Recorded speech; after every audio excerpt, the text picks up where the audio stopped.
System बदलने के लिए छात्रों की गूंज, शिक्षा व्यवस्था के लिए छात्रों की गूंज, देश के कल के लिए छात्रों की गूंज, तेरे और मेरे लिए छात्रों की गूंज, छात्रों की गूंज है ये छात्रों की गूंज, छात्रों की गूंज है ये छात्रों की गूंज। Everyone, please welcome Shri Rahul Gandhi.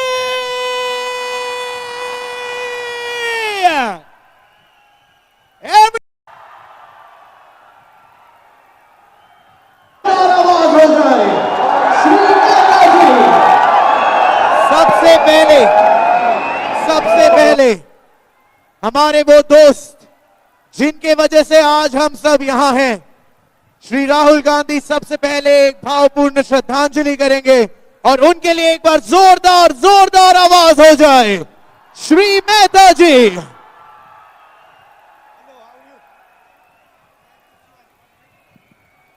And sir आ गए हैं, तो सर को एक बार आवाज सुनाए।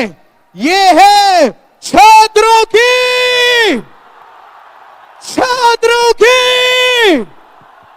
और आखिरी बार छात्रों की।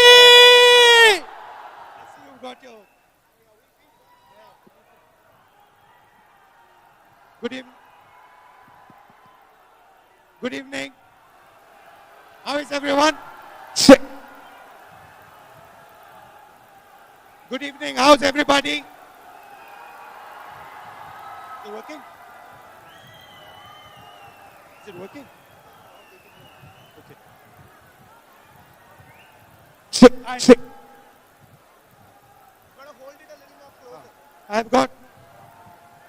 I want to welcome all of you here this evening. Thank you for coming.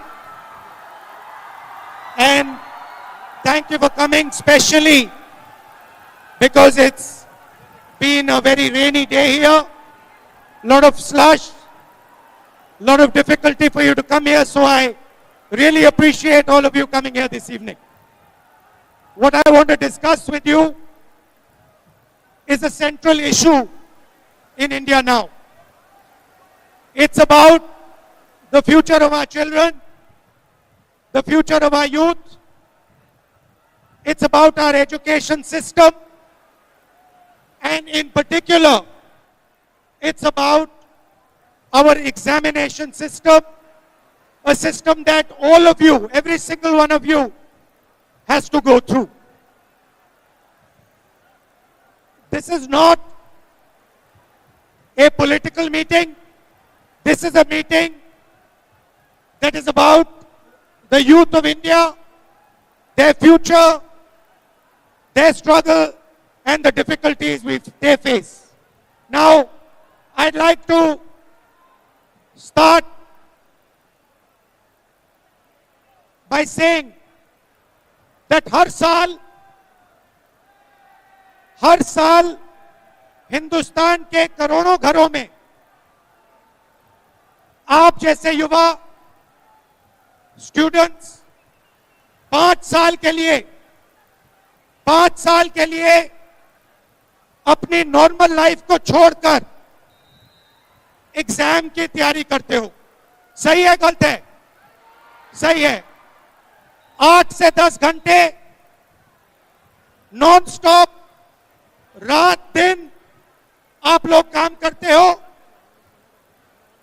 बाहर से लगता है कि सिर्फ आप लोग काम करते हो, मगर सच्चाई है कि आपके साथ आपकी फैमिली, आपके भाई, आपके बहन, सारे के सारे आपके साथ खड़े होते हैं और आपकी मदद करते हैं। 99% लोगों के माता पिता मिडिल क्लास और गरीब घरों के होते हैं। सिंपल से मैं आपको 2 आंकड़े देना चाहता हूं। पहला आंकड़ा जो मैंने आपको बोला, 8 से 10 घंटे 5 साल के लिए, और दूसरा आंकड़ा 9 लाख रुपए का खर्चा।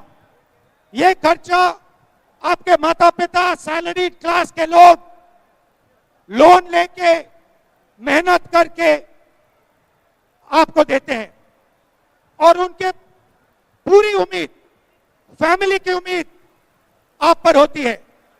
वो चाहते हैं कि आप सक्सेसफुल हो, और सच्चाई है कि ज्यादा से ज्यादा परिवारों में एक या दो बच्चे एग्जाम के रूट पे जा सकते हैं। आपके ऐसे भाई बहन होते हैं जो एग्जाम नहीं कर सकते हैं। क्यों? क्योंकि घर में पैसा नहीं होता है।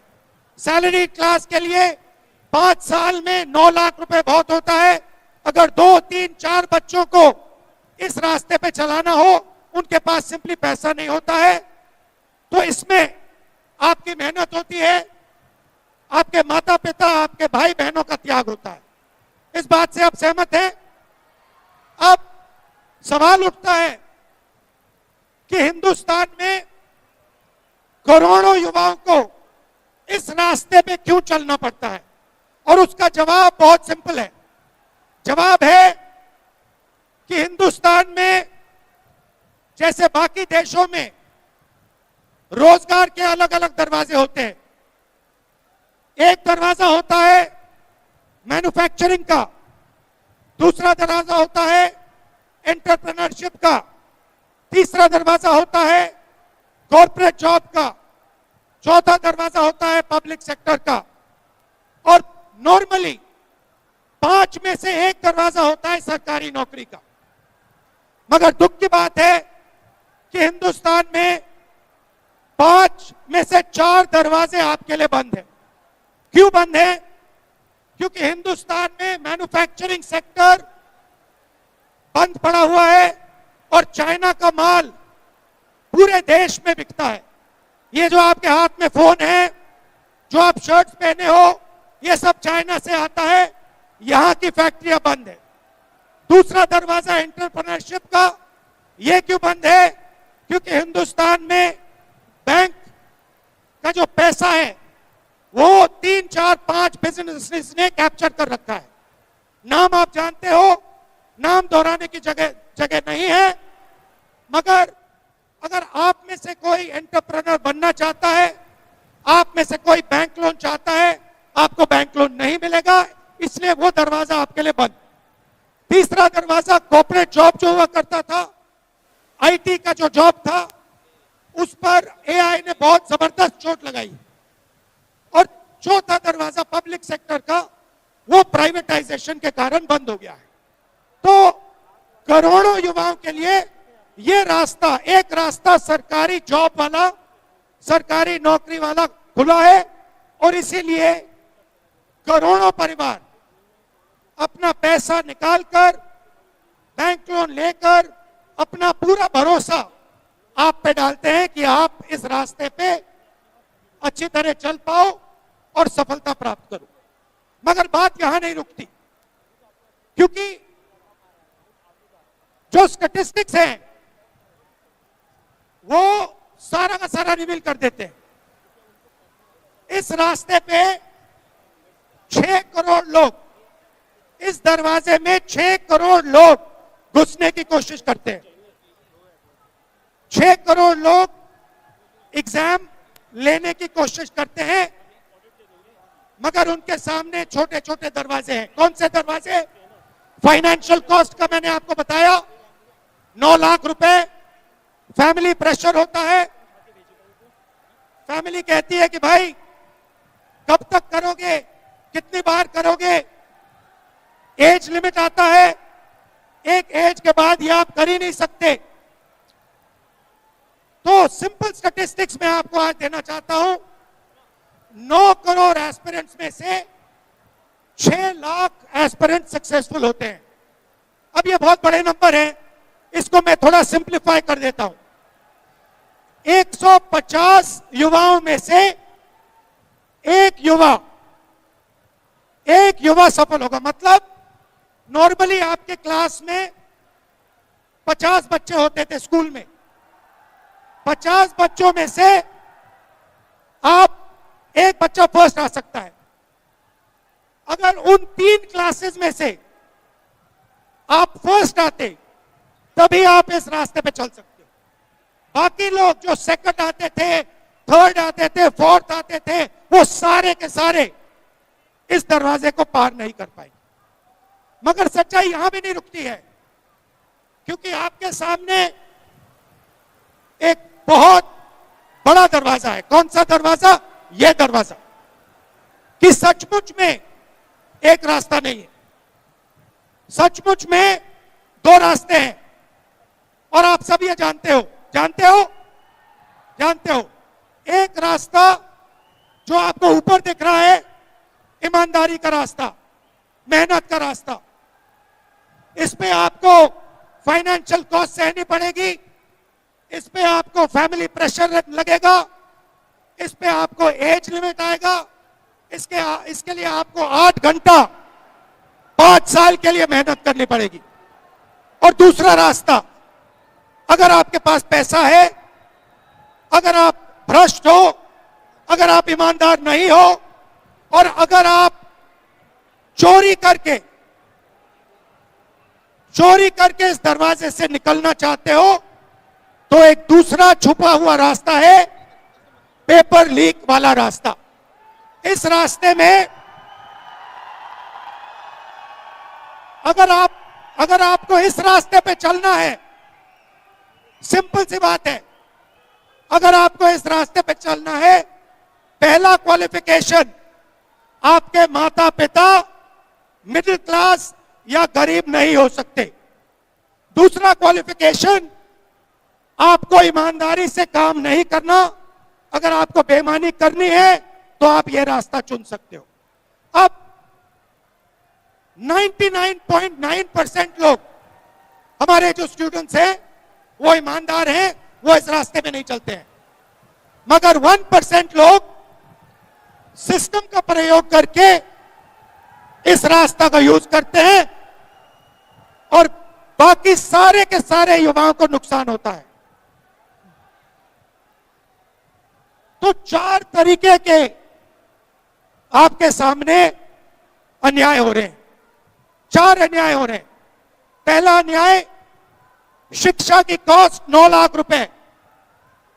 दूसरा अन्याय, 5 दरवाजों में से 4 दरवाजे बंद। तीसरा अन्याय, 150 बच्चों में से सिर्फ एक लड़का या लड़की सफलता प्राप्त कर सकते हैं। और फाइनल और सबसे गंदा अन्याय, पेपर लीक का अन्याय। यह सच कि एक रास्ता नहीं है, 2 रास्ते हैं। आज का हमारा जो डिस्कशन है वो इस सवाल पर है, पेपर लीक पर है। पेपर लीक कैसे होता है, कौन करता है, और प्रपोज सॉल्यूशंस क्या हो सकते हैं। अब मैं आप में से 2-3 लोगों से बात करना चाहता हूं। वेलकम, कैसे हैं आप? बढ़िया सर। हाउ यू कैसे हैं? आगे आ जाइए, यहां आ जाइए, थोड़ा इंट्रोड्यूस करिए अपने आप को। लगाओ, ट्राई करो। Good evening everyone. Good evening everyone. मेरा नाम कल्पना जोशी है और मैं उत्तराखंड के सरकारी परीक्षाओं की तैयारी करती हूँ। Hello everyone, good evening. My name is Aarti Bhandari. मैं भी आप लोगों की तरह उत्तराखंड की गवर्नमेंट तैयारी कर रही हूँ। Hello everyone, my name is Tanish Kandpal. I am a NEET aspirant. Hello, उसको भैया थोड़ा पास पकड़िए। नमस्कार सभी को। मैं हसमुख यादव गया जी बिहार से आया हूँ और सर से कुछ बात करना है इसी पर। तो अभी ये हमारे जो 4 मित्र हैं, ये सब इस रास्ते पे चले हैं। तो मैं थोड़ा सा आपका एक्सपीरियंस क्या था, कैसे था, थोड़ा सा आपसे सुनना चाहता हूं। सर थोड़ा जोर से, क्योंकि वो सुनाई नहीं दे रहा। सर, मैं बीपीएससी स्टूडेंट हूँ। टीआरई 3 दिया था, उसमें क्वेश्चन लीक हो गया। उसके बाद 3 महीने 1 साल बाद बीपीएससी एईडी जब एग्जाम दिया, उसका भी क्वेश्चन लीक हो गया। हम स्टूडेंट इतना मेहनत से इतना कष्ट सह करके तैयारी करते हैं, और ये सरकार का जो रवैया है, बार बार क्वेश्चन लीक हो जाना, उसका कोई प्रशासनिक व्यवस्था अच्छा नहीं होना, जिससे हम सभी छात्र बहुत ज़्यादा दुखी होते हैं और दूसरे बार तैयारी करने का हिम्मत नहीं करता है। ये डर लगता है कि फिर कहीं क्वेश्चन लीक हो जाए और उसका शिकार पूरे बिहार के और पूरे भारत के लड़का भुगत रहे हैं क्वेश्चन लीक की वजह से। तो आपको क्या लगता है पेपर लीक के बारे में? सर मैंने जब तैयारी शुरू की थी 2020 में तैयारी शुरू की थी। 2022 में मैंने एग्जाम दिया था पहला अपना। तो जब मैंने एग्जाम दिया था तो एग्जाम सेंटर के बाहर आते ही हमको पता चला कि पेपर लीक हो गया है। तो उसके बाद जितने भी उस टाइम 2022-23 में जितने भी एग्जाम हुए उसमें से 13 पेपर रद्द हुए थे, क्योंकि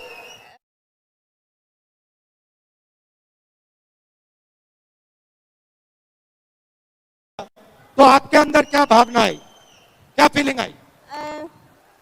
ऐसा लगा था हमने पूरी की थी उस टाइम पे, तो पूरी ऐसा लगा था कि पूरी मेहनत बर्बाद हो गई है। जिन सपनों को लेके हम यहाँ पढ़ने के लिए आ रखे थे वो सारे सपने हमारे टूट गए हैं। इस मतलब बहुत ज्यादा बुरा लगा था ये सोच के कि जितनी भी मेहनत की है उन सब पर पानी फिर गया है। और मामा पापा को क्या लगा, फादर मदर को क्या लगा, उन्होंने क्या कहा आपसे? माता पिता ने हमारे बड़ी मेहनत और उम्मीदों के साथ हमको यहाँ भेजा था, लेकिन सिस्टम की क्या बोल सकते हैं, सिस्टम की लापरवाही या फिर उस सिस्टम को देख के उनकी सारी उम्मीदें ऐसी खराब हो गई हमसे। और पापा सैलरीड है, क्या करते हैं पापा? पापा शॉपकीपर हैं। शॉपकीपर हैं। अच्छा, और आप थोड़ा अपने बारे में बताइए। मैंने लास्ट ईयर 2025 में पटवारी का एग्जाम दिया था जो लीक हो गया। इस साल भी दिया है 14 जून को, जिसका रिजल्ट अभी तक आया नहीं है, और मैं आगे भी अभी तैयारी कर ही रही हूँ एग्जाम्स की। हाँ जी। और क्या लगा आपको, क्या फीलिंग आई, कैसा लगा? पेपर तो ठीक गया है, बस लीक ना हो, रिजल्ट सही आए। और आपको लगता है कि अगर पेपर लीक हो रहा है और आपको पता लगा तो ऐसा भी होता होगा कि पेपर लीक हुआ और पता भी नहीं लगा? हाँ, होता होगा। होता होगा। तो पेपर लीक बढ़ रहा है, कम हो रहा है? बढ़ रहा है। बढ़ रहा है। हाँ। आप कुछ कहना चाहते हैं? सर हमारी सालों की मेहनत होती है और सरकार को 2 मिनट नहीं लगते पेपर को लीक करने में। सर दूसरा मुद्दा है प्राइवेटाइजेशन का, कि मेडिकल कॉलेज 25 इस साल खुलने, 25 इस साल मेडिकल कॉलेज खुलने, जिसमें से 18 प्राइवेट कॉलेजेस हैं और सिर्फ 7 गवर्नमेंट कॉलेजेस हैं। जितने प्राइवेट कॉलेजेस साल भर में खुलते हैं वो ट्रिपल होते हैं जितने गवर्नमेंट कॉलेजेस खुलते हैं, और हजारों सीट्स खाली रह जाती हैं क्योंकि पेरेंट्स अफोर्ड नहीं कर पाते हैं पैसे, तो हजारों सीट्स खाली रह जाती हैं। इस वजह से क्या होता है कि गवर्नमेंट में इन्फ्लेमेशन होता है रैंक का, इन्फ्लेमेशन होता है रैंक का, उस वजह से जो डिजर्विंग कैंडिडेट है गवर्नमेंट में उसको एडमिशन नहीं मिल पाता है। तो आप अपने फ्रेंड्स को पेपर लीक के बारे में कोई मैसेज देना चाहते हैं, कुछ बोलना चाहते हैं? हाँ बोलो बोलो। हेलो सर, हम ये बोलना चाहते हैं कि हम बच्चे मेहनत तो करते ही हैं, और अगर किसी क्वेश्चन लीक के बारे में वर्तमान सरकार के पास जाते भी हैं तो लाठियां भी खाते हैं। हम बच्चों का मन को सुनने के लिए आज तक कोई ऐसा कुछ नहीं किया है। आप पहली बार हैं कि बच्चे के मन के बारे में सुनना चाहे, ये हमारे लिए गर्व की बात है। हम बेसिकली क्या करना चाहते हैं, हम इस इशू पे फोकस लाना चाहते हैं कि देश के लोगों को पता लगे कि ये बहुत जरूरी इशू है, करोड़ों लोगों के लिए, आप जैसे युवाओं के लिए ये फंडामेंटल इशू है, और इस इशू पे कोई ना कोई एक्शन लेना ही पड़ेगा। जी, ये हमारी सोच है। जी सर, अभी देख रहे हैं कि जितने भी बच्चे, जितने भी स्टूडेंट हमारे भारतवर्ष में हैं, उनका कोई अगर सुनने वाला है तो आप हैं। आप सुनते हैं, आप उनके लिए कुछ किए हैं। बाकी अगर किसी भी सरकार है जहाँ पे उनका हम जाते हैं तो लाठी मार के भगाया जाता है, जेल भेज दिया जाता है, तो हम लोग आवाज भी नहीं उठा सकते हैं। और हमारे बिहार में तो ऐसा भी हो रहा है सर कि चपरासी के नौकरी के लिए 3 एग्जाम लिया जा रहा है, पीटी, मेंस और इंटरव्यू। और अभी वर्तमान में प्रोफेसर का वैकेंसी आया है जिसमें उसका एकेडमिक नंबर और इंटरव्यू वो दोनों मार्क्स जोड़ करके उसका मेरिट बना दिया जाएगा। तो बताइए, ये तो सरासर धांधली हो रही है सर। जिसका पहुंच रहेगा उसका इंटरव्यू में अच्छा नंबर मिलेगा, और जिसका पहुंच नहीं रहेगा वो इंटरव्यू में नंबर नहीं मिलेगा, पीछे आ जाएगा। तो बिहार जूझ रहा है सर। हम लोग बूढ़ा हो गए हैं तैयारी करते करते, बार बार जब एग्जाम देते हैं क्वेश्चन लीक, फ्रस्ट्रेट होते हैं, दूसरी बार तैयारी नहीं हो पाती है। आर्थिक प्रेशर, मानसिक प्रेशर, बहुत सारा प्रेशर झेलना पड़ता है सर बच्चों को। और पूरा फाइनेंस आप लोग देते हो, पैसा आपका, जी सर। टाइम आपका, नुकसान आपका, सब कुछ आपका। जी सर। मगर एक चीज मुझे देखने को मिली है, आज तक एक व्यक्ति का कन्विक्शन नहीं हुआ है। एक व्यक्ति को पेपर लीक के लिए सजा नहीं मिली है हिंदुस्तान में आज तक। जी sir.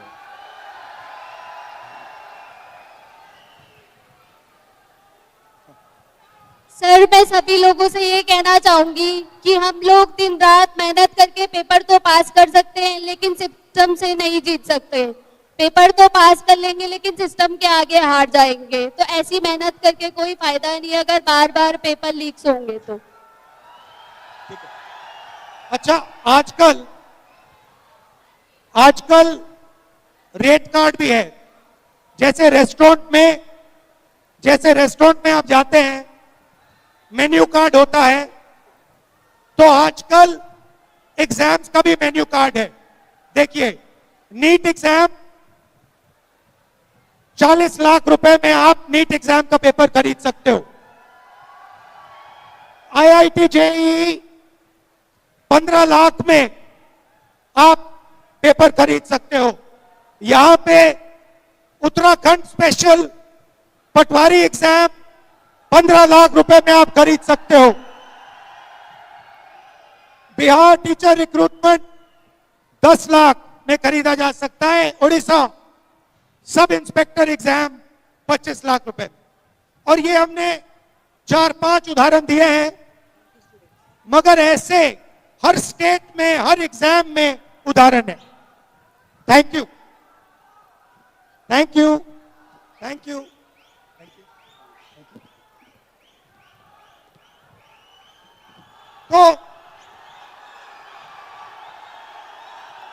So it is quite simple. High technology in India is being used for paper leaks.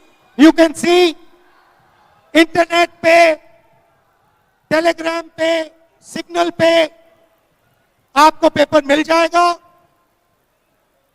अगर आपके पास करोड़ों रुपए हैं, आप मेन्यू कार्ड पे चुनो कौन सा एग्जाम ले रहे हो।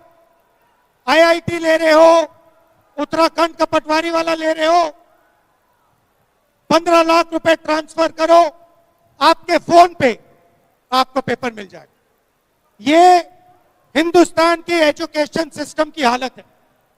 और ये जो चीज है ये बढ़ती जा रही है।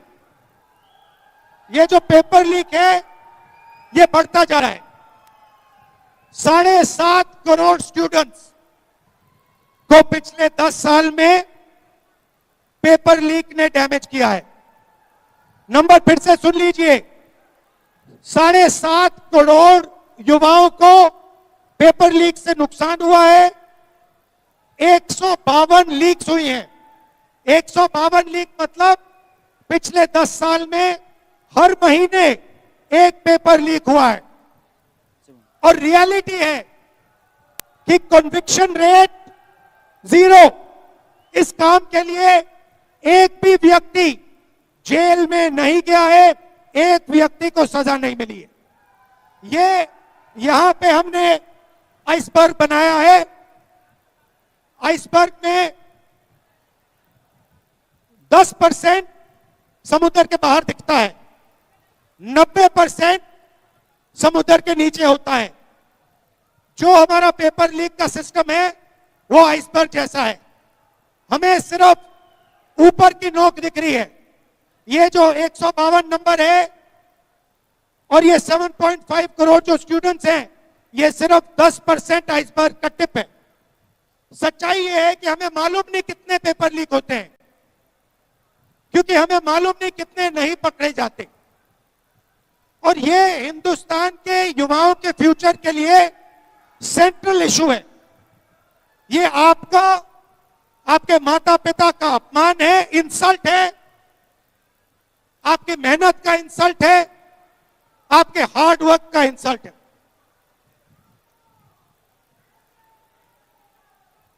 And now, sir, before we move on, How are you?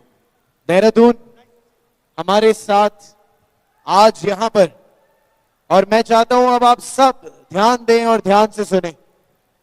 देखो, paper leak sir, by your permission, paper leak होना, रीअपियर करना मेहनत का एक हिस्सा है। लेकिन सर ने जो आज स्टेज पर यहां पर आए हैं, आप ही की एक दोस्त हैं रिया कुमारी, उन्होंने अपनी जान दे देना ज्यादा इजी समझा रीअपियर करने से। तो मैं चाहता हूं कि आप सब, सर आप यहां पर आए हैं, हम आपका स्वागत कैसे करें हमें नहीं पता, पर आप आज यहां 10,000 बच्चे आपको नमन करते हैं सर और आपको प्रणाम करते हैं। Thank you so much for coming here sir. Thank you for coming. एक बार जोरदार तालियां हो जाए सर के लिए। Ramesh ji. Ultimate cost to a family of the stress of these exams, of the pain of these exams, is that the child themselves is no longer there. There are many children who have been forced to commit suicide for no fault of their own. There are many parents whose heart has been broken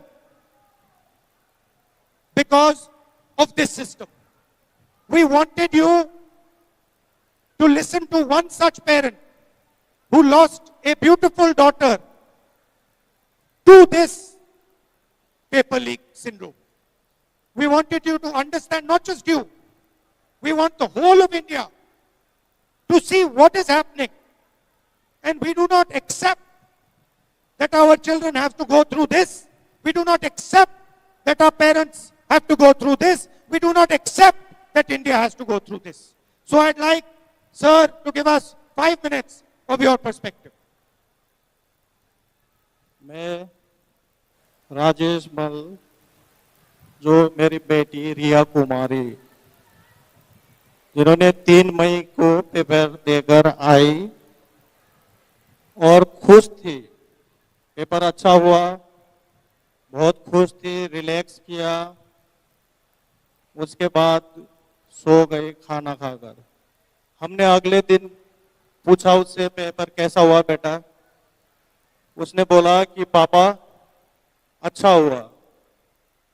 और मैंने बोला चलो कोई बात नहीं, ठीक है। बहुत खुश थी। फिर 2-4 दिन के बाद जब ये मैसेज आया कि पेपर लीक हो गया है, तो मैं घर आया तो मुझे मेरी बेटी ने मोबाइल दिखाया और बोला कि पापा पेपर लीक हो गया। मैंने बोला अरे नहीं, पेपर लीक नहीं हुआ होगा, ऐसे ही वो होगा, खबर झूठी होगी। उसने बोला नहीं नहीं पापा पेपर लीक हो गया। या हम लोगों के साथ धोखा होता है, हर हमेशा ऐसे लीक हो जाता है और हम लोग मेहनत करते हैं लेकिन नतीजा हम लोगों के फेवर में नहीं आता कभी भी। तो वो परेशान हो गई। फिर बोला कि दोबारा पेपर होगा। दोबारा पेपर के उसमें वो थोड़ा चिड़चिड़ी हो गई। एनटीए जो ये पेपर कराती है, एनटीए के ऊपर वो बहुत नाराज हुई। उसने बोला कि पापा हम जाते हैं पेपर देने, तो हमारे लिए इतनी पाबंदियां हैं कि हम एक कान में टॉप्स, हाथ में धागा, चप्पल में, ये सब नहीं लगाना है, चप्पल में जाना है। लेकिन ये लोग लीक कर देते हैं ऊपर से पेपर। ऐसा क्यों होता है? मैंने बोला बेटा ये तो सिस्टम खराब है, इस सिस्टम को हम नहीं बदल सकते। तू परेशान मत हो, अपना टेंशन मत ले। लेकिन वो जो थी वो 10 घंटे पढ़ती थी, शाम को 6 बजे वो अपना खाना खा लेती थी। खाना खाकर वो ज्यादा कुछ ना खा के खाली फ्रूट्स जूस पीती थी, बोलती थी पापा नींद आता है इसलिए मैं नहीं खाती। 2 बजे 3 बजे तक वो रात को पढ़ती थी, पढ़ती रहती थी। लेकिन जब ये लीक हुआ पेपर, वो बहुत नाराज हुई, बहुत शायद ज्यादा टेंशन ले लिया या क्या है। वो बोल रही थी जो मैं 1 साल से हम लोग तैयारी करके हम एग्जाम देते हैं, तो वो इतनी जल्दी दोबारा अब कैसे होगा। अब मैंने तो समझाया उसे बेटा आगे कुछ वो मत कर, टेंशन ज्यादा मत ले, रहने दे बेटा, अब सबके साथ ही हुआ है। लेकिन वो बहुत नाराज थी एनटीए से।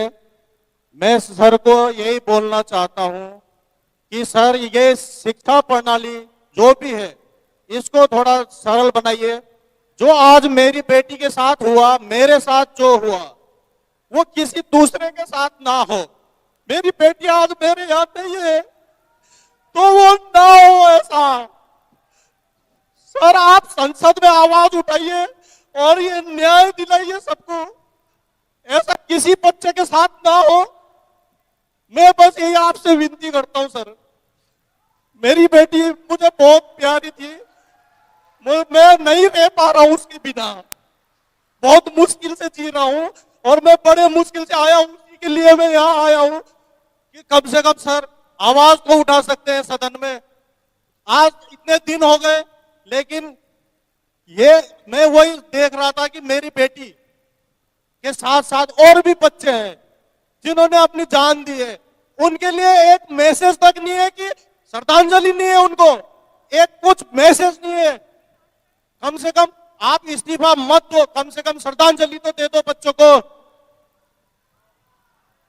मैं बस सर ज्यादा तो कुछ कह नहीं पाऊंगा, मैं आपसे थोड़ी उम्मीद है, वो उम्मीद को जगाए रखिए, यही मेरी आपसे विनती है सर।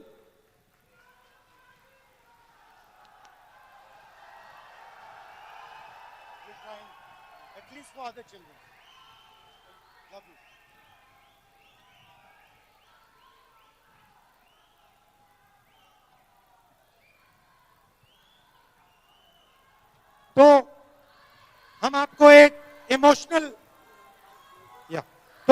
एक इमोशनल एग्जाम्पल देना चाहते थे। मैं दिल से धन्यवाद करता हूं क्योंकि ये आसान काम नहीं था यहां आकर अपना दुख रखना, अपने बेटे के बारे में बोलना, मगर जो इनके साथ हुआ है, और उन्होंने बड़ी इंटरेस्टिंग बात बोली कि बेटी की डेथ के बाद कोई मैसेज नहीं, कोई चिट्ठी नहीं, कोई अपॉलॉजी नहीं। क्यों? क्योंकि अब ये पूरा का पूरा सिस्टम के अंदर घुस गया है, स्ट्रक्चर के अंदर घुस गया है, और पूरा का पूरा सिस्टम जो है वो पेपर लीक में इन्वॉल्व, ऊपर से लेकर नीचे तक।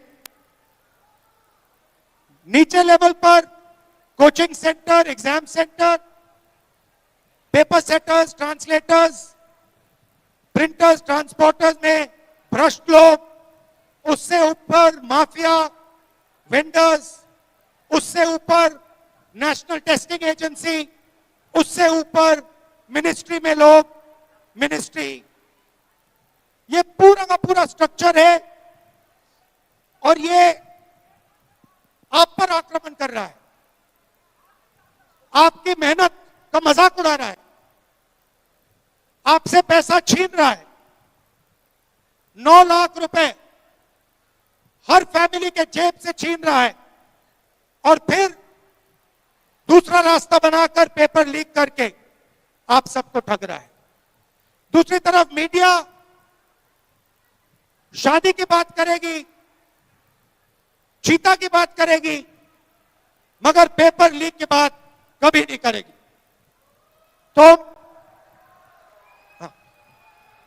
सर क्योंकि ये बात हो रही है और आप भी यहाँ हैं, तो हमने सोचा इनके एक और चहीते टीचर को बुला लिया जाए। आप इन्हें YouTube पे बहुत प्यार देते हैं और ये मैथमेटिक्स के गुरु हैं आपके, तो हमने सोचा कि राहुल सर आए हैं तो आपके एक और सर को बुला लेते हैं।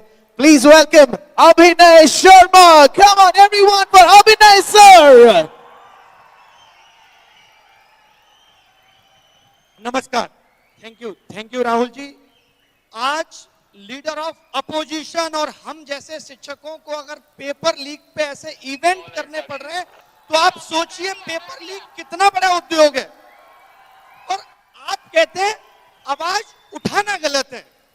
आज मैंने बहुत हिम्मत की, जब मैं यहाँ आ रहा था तो तमाम टीचरों ने मुझे कहा कि आप लीडर ऑफ अपोजिशन के साथ देखेंगे। ये कैसा डर है? मैं इस डर को भी तोड़ने आया हूं कि हम सब मिलकर के अगर देश हित की बात होगी, पेपर लीक की बात होगी, तो हम ये आवाज उठाएंगे।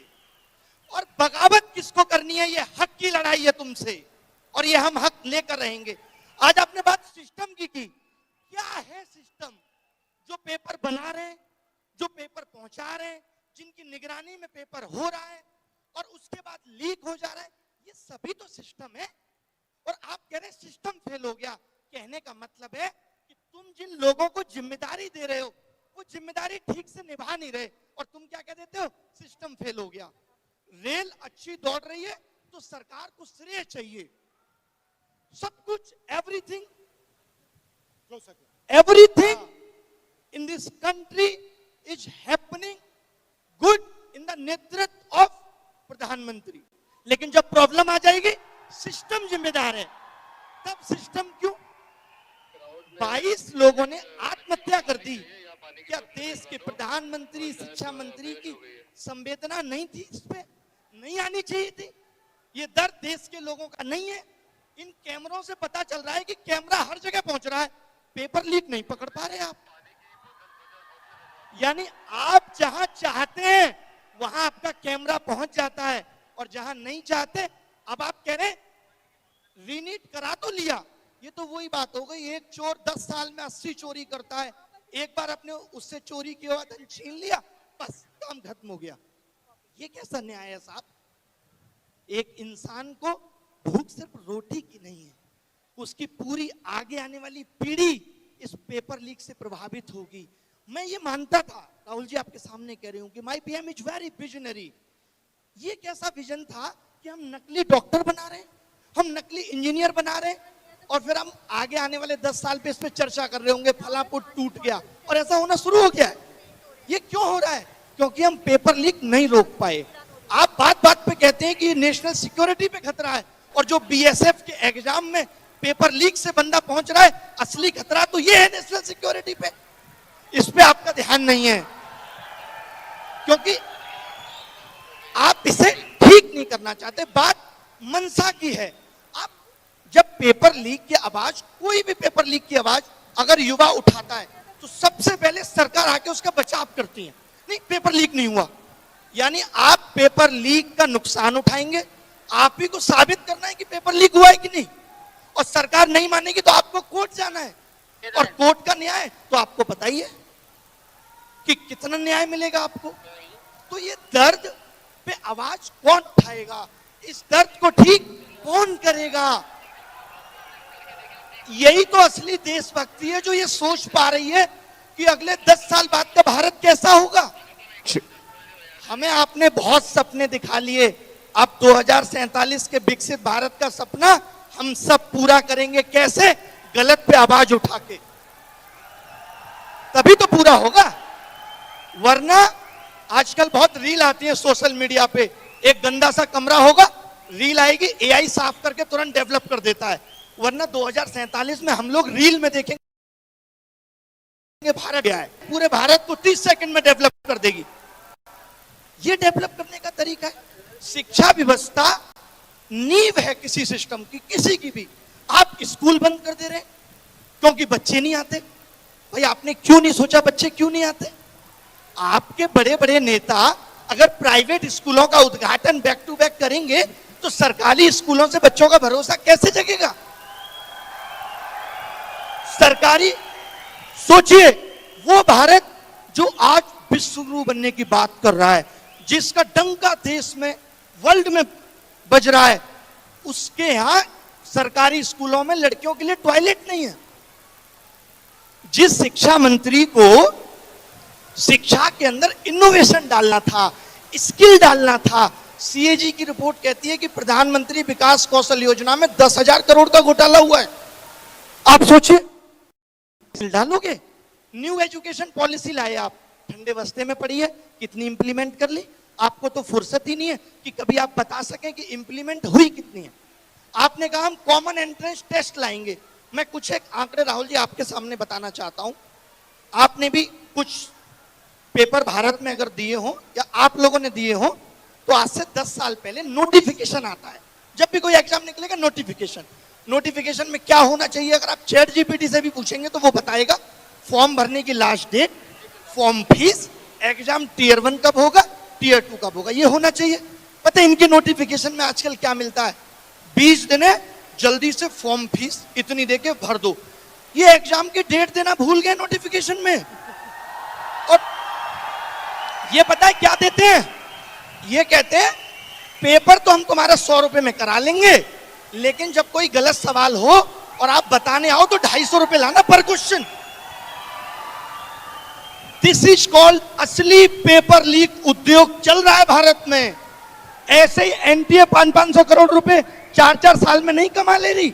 ये एजेंसियां हम जैसे आप जैसे लोगों से पैसा वसूलने के लिए बनाई गई थी। आप पैसा वसूलने के लिए एग्जाम करा रहे हैं या आप भारत का भविष्य सुनहरा कर रहे थे? आपने ध्यान नहीं दिया। नीट जैसे एग्जाम में, नीट का एग्जाम कितना बड़ा एग्जाम है, क्या उसमें गलत सवाल ना हो इसकी जिम्मेदारी सरकार नहीं ले सकती? ये कहते हैं ये गलत सवाल पे 250 रुपए लेंगे आपसे, गलती तुम करो और पैसा हम देंगे तुम्हारी गलती सुधारने का। और फिर लोग कहते हैं शिक्षा मंत्री की क्या गलती है, सिस्टम में कमी है, शिक्षा मंत्री ने पेपर लीक नहीं किया। तो शिक्षा मंत्री ने तो पेपर बनाया भी नहीं है, जरूरत ही नहीं है शिक्षा मंत्री की, सिस्टम ही रहने दीजिए। क्यों बनाना है शिक्षा मंत्री? बनाना क्यों है? आप कुछ कहना चाहते हैं राहुल जी? आप कुछ कहना चाहते हैं? नहीं, आप काफी पैशनेट हैं इस चीज के बारे में। जो आप कह रहे हैं उससे मैं सहमत हूं। मैं कोचिंग बंद कर चुका हूं, 6 साल हो गए मुझे केवल और केवल इस पेपर लीक उद्योग, एजुकेशन सिस्टम और एग्जाम सिस्टम को सुधारना है। और दुनिया के किसी भी मंच से अगर शिक्षा व्यवस्था की बात होगी तो मैं जरूर मिलूंगा। मुझे अब नहीं काम करना है। मेरा जिंदगी का थ्रिल इसी में कि मैं चाहता हूं कि ये पेपर लीक ठीक, बट एक चीज पे तो कंसेंसस हो सकता है, पॉलिटिकल कंसेंसस हो सकता है। देखिए, राजनीति छोड़ दीजिए, बिल्कुल पॉलिटिकल कंसेंसस हो सकता है कि पेपर लीक को, एक छोटा सा स्टेप है, बट पेपर लीक को हमें खत्म कर देना चाहिए। फर्स्ट स्टेप, ये तो कंसेंसस हर पार्टी में हो सकता है, और इस कंसेंसस को डेवलप करना और इसको इंप्लीमेंट करना सबकी जिम्मेदारी है। इससे आप भी अग्रीमेंट में हो, मैं भी हूं, और सारे लोग अग्रीमेंट में हैं। राहुल जी एक बात कहना चाहूंगा मैं, मुझे बड़ा दुख है, आप लोग भी ऐसी चीजों का विरोध करिए जहां लोग ये कहते हैं कि पेपर लीक में राजनीति आ रही है। क्या पेपर लीक इस देश का राजनीतिक मुद्दा नहीं है ना भाई? तो क्या आप ये मानते हो कि पेपर लीक के लिए सत्ताधारी पार्टियां कभी आवाज उठाएंगी? नहीं। क्यों उठाएंगी? वो तो पैसा बना रही है इससे। तो पेपर लीक पे आवाज विपक्ष, हम जैसे शिक्षक ही उठाएंगे। तो कोई आपको कहता है कि पेपर लीक पे क्यों बोल रहे हैं? क्योंकि इनको देश की चिंता है, हमें देश की चिंता है। तो इससे मत डरिए। लोग कहते हैं मैं नहीं डरता इन बातों से, मैं आया हूं पेपर लीक पे बोलने। मेरा किसी पार्टी विचारधारा से कोई मतलब नहीं है। मेरी विचारधारा देश हित है और उसी के लिए काम करेंगे। Thank you Rahul. Thank you brother, nice to meet you, thank you very much. तो तो कंक्लूड करने के लिए देखिए, हमने आज प्रॉब्लम डिफाइन की है। थोड़ा सा मैं सोल्यूशन के बारे में बोलना चाहता हूं। सबसे पहले जो हमारा टेस्टिंग सिस्टम है वो 20th सेंचुरी छोड़िए, वो 19th सेंचुरी का टेस्टिंग सिस्टम है। हमें सबसे पहले 21st सेंचुरी का टेस्टिंग सिस्टम चाहिए। इसका मतलब क्या है? आज का जो सिस्टम है वो examiner centric, government centric, testing centric system है। हम स्टूडेंट सेंट्रिक सिस्टम चाहते हैं। जो टेस्टिंग सिस्टम बने, आपके लिए बने, फ्लेक्सिबल सिस्टम हो, आपके लिए बने, आपके इंटरेस्ट का सिस्टम हो, सिक्योर क्वेश्चन बैंक हो और रैंडमाइज्ड क्वेश्चन पेपर हो। आजकल टेक्नोलॉजी के माध्यम से हम क्वेश्चन पेपर को रैंडमाइज कर सकते हैं। एक ही हॉल में अलग अलग स्टूडेंट्स को रैंडमाइज पेपर दिया जा सकता है। डीमैट में, एसएटी में यह सिस्टम लागू किया जाता है और यह टेस्टेड सिस्टम है। दूसरी बात, हिंदुस्तान में सारे के सारे एग्जाम एक दिन होते हैं। अगर हम टेक्नोलॉजी का प्रयोग करें, रैंडमाइज करें, तो हम एग्जाम को एक दिन नहीं मगर अनेक दिन पे दे सकते हैं। तो सिस्टम में फ्लेक्सिबिलिटी होनी चाहिए। रैंडमाइजेशन और टेक्नोलॉजी के माध्यम से हम पेपर लीक को एलिमिनेट कर सकते हैं। दूसरी बात, जो हमारे एजुकेशन इंस्टीट्यूशंस हैं ये इंडिपेंडेंट होने चाहिए। शिक्षा में, शिक्षा की इंस्टीट्यूशंस पर किसी भी पॉलिटिकल पार्टी का या संगठन का कब्जा नहीं होना चाहिए। वाइस चांसलर्स एक संगठन के नहीं होने चाहिए। नेशनल टेस्टिंग एजेंसी के जो इंचार्ज हैं वो एक राजनीतिक संगठन के नहीं होने चाहिए। दूसरी बात, एग्जाम देना सरकार का काम है। ये प्राइवेट कंपनी का काम नहीं हो सकता है। प्राइवेट कंपनी के पास प्रॉफिट मोटिव होता है, वो सब चीज से पैसा बनाना चाहते हैं और एग्जामिनेशन का लेने का देने का काम उनका नहीं होना चाहिए, सरकार का होना चाहिए।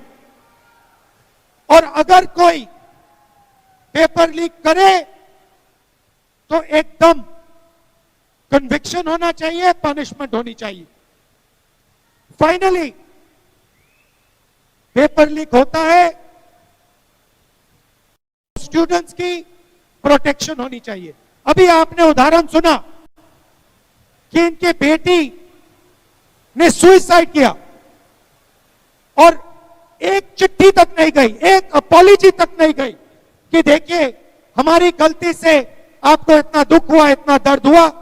तो स्टूडेंट्स को प्रोटेक्शन मिलनी चाहिए, इमीडिएट री एग्जामिनेशन होना चाहिए और स्टूडेंट्स को जो नुकसान हुआ है उसके लिए कॉम्पनसेशन मिलनी चाहिए। तो ये हमारे सजेशंस हैं। ये काम किया जा सकता है, ये कोई बड़ा काम नहीं है।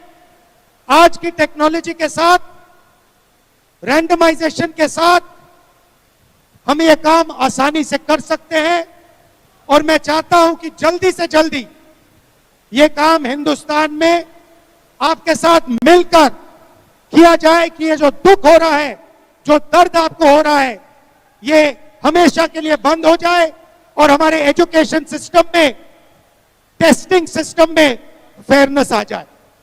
आप सबका मैं दिल से धन्यवाद करना चाहता हूं। आप दूर दूर से आए, खराब मौसम में आए। Thank you very much, love you very much, जय Hind.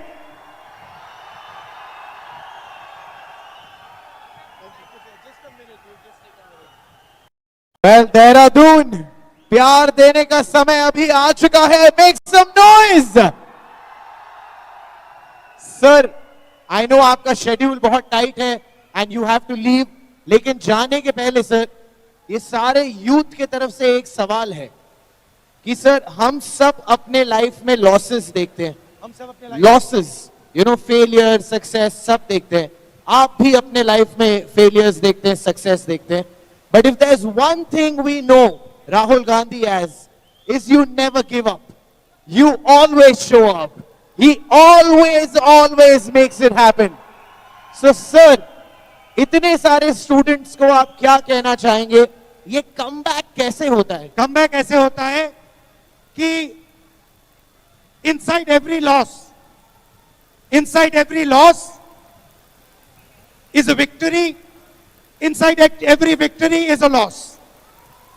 So inside every defeat there is a victory, and inside every victory there is a defeat.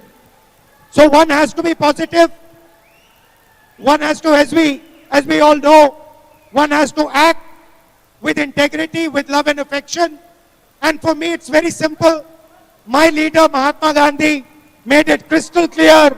Satya and Ahimsa. Satya and Ahimsa is the path to walk on. Thank you very much. Love you very much. All the best. Thank you so much, sir. Thank you so much. What an honor. Ladies and gentlemen, please make some noise for Shri Rahul Gandhi. And now, हमेशा की तरह sir को एक selfie के लिए तो request करेंगे कि नहीं? करेंगे कि नहीं? Yeah.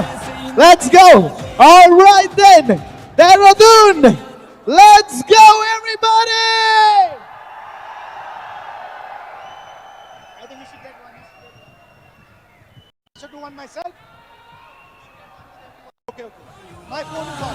हाथ से हाथ जोड़ के अन्याय का घड़ा फोड़ के झूठ तेरे सब धोखे और नहीं अब चल पाएंगे. सर के फोन में सेल्फी मिल रही है. Dehradun, let's go. युवा ख्वाब ये जल जाएंगे. सिंह आवाज हो जाए, आवाज हो जाए. युवा ख्वाब ये जल जाएंगे. सिंहासन वो हिल जाएंगे. छात्रों की गूंज है ये, छात्रों की गूंज, छात्रों की गूंज. Thank you, sir. छात्रों की गूंज. Thank you so much. है गलतियां भी We love you, sir. Thank you. Thank you, sir. Thank you so much. Everybody, please make some noise.